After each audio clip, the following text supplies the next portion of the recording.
मेहराम जैन जी, पद्मराम जी, मदन प्रजापति जी, सोनाराम चौधरी जी, stage पे Congress party के सब वरिष्ठ नेता, भाइयों और बहनों, प्रेस के हमारे मित्रों, आप सबका यहाँ बहुत बहुत स्वागत, नमस्कार।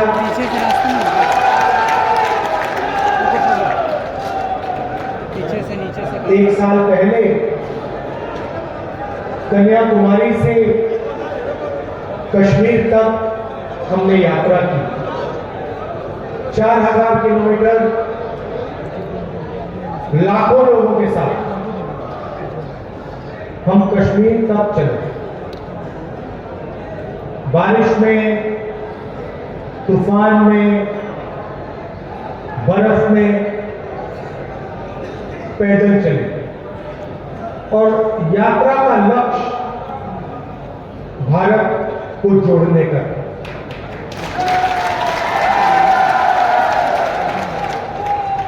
हमें लगा कि बीजेपी देश में नफरत फैला रही है, हिंसा फैला रही है, एक जात को दूसरी जात से, एक धर्म को दूसरे धर्म से लड़ा रही। इसलिए हमने भारत छोड़ो यात्रा शुरू की।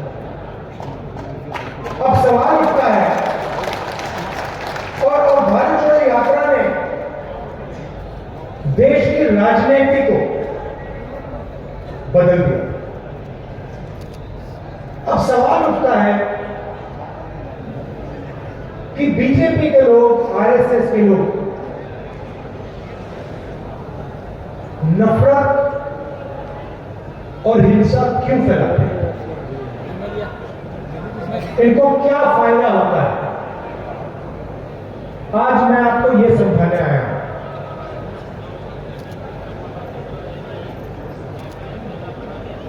जेब कतरे होते हैं। जब दो जेब कतरे किसी की जेब काटना चाहते हैं तो सबसे पहले क्या करते हैं? क्या करते हैं? हाँ, ध्यान हटाने का काम करते हैं। एक आता है, आपके सामने आता है और आपसे कोई ना कोई बातचीत करता है, आपका ध्यान इधर उधर ले जाता है। पीछे से दूसरा आता है, जेब काट लेता है, चला जाता है। मगर जेब कतरा सबसे पहले ध्यान हटाता है। अब आप देखिए, हिंदुस्तान में सबसे बड़े मुद्दे कौन से हैं? सबसे बड़ा मुद्दा बेरोजगारी, गरीबी, महंगाई। इनके बारे में आपने कभी टीवी पे देखा है? कभी देखा आपने टीवी पे कि वो बेरोजगार युवा खड़ा है, कह रहा भैया मैं बेरोजगार नहीं दिखे? भाइयों और बहनों, नरेंद्र मोदी जी का काम आपके ध्यान को इधर उधर करने का है।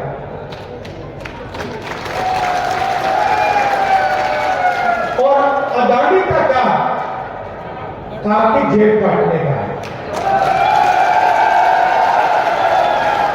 दोनों आते हैं, एक टीवी पे आता है, आपसे कहेगा हिंदू मुस्लिम।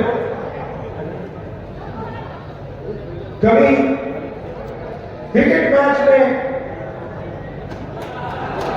चला जाएगा, वो अलग बात है कि हरवा दिया। पनौती,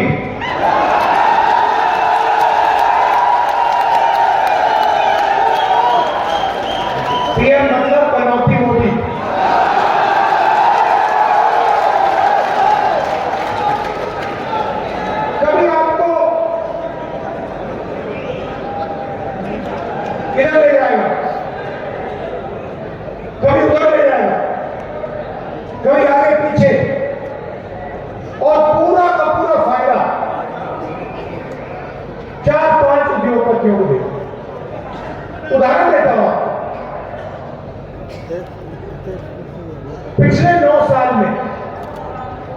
नरेंद्र मोदी जी ने 14 लाख करोड़ रुपया हिंदुस्तान के सबसे बड़े अरबपतियों का कर्जा माफ किया।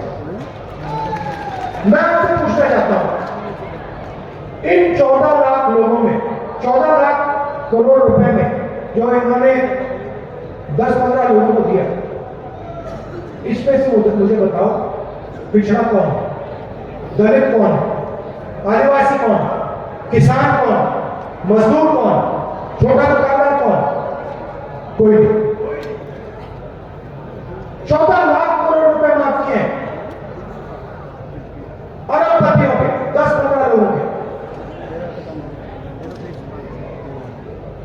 पहले मोदी जी भाषण में कहते थे मैं ओबीसी हूं, जहां भी जाते थे मैं ओबीसी हूं। मैंने पार्लियामेंट में जाति जनगणना का सवाल उठाया। मैंने कहा कि देखिए मोदी जी, अगर आप ओबीसी हैं, अगर आप पिछड़ी जात के हैं, तो हिंदुस्तान के पिछड़ों के लिए काम कर लीजिए,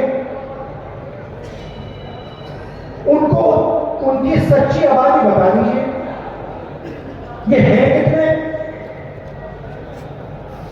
पूरा देश जानता है कि देश में कम से कम 50% पिछड़े लोग, मगर हिंदुस्तान की सरकार इस बात को मानने के लिए तैयार है। जिस दिन मैंने जाति जनगणना की बात की, उस दिन नरेंद्र मोदी जी का नया भाषण आता है, कहते हैं भाइयों और बहनों, देश में कोई जात नहीं,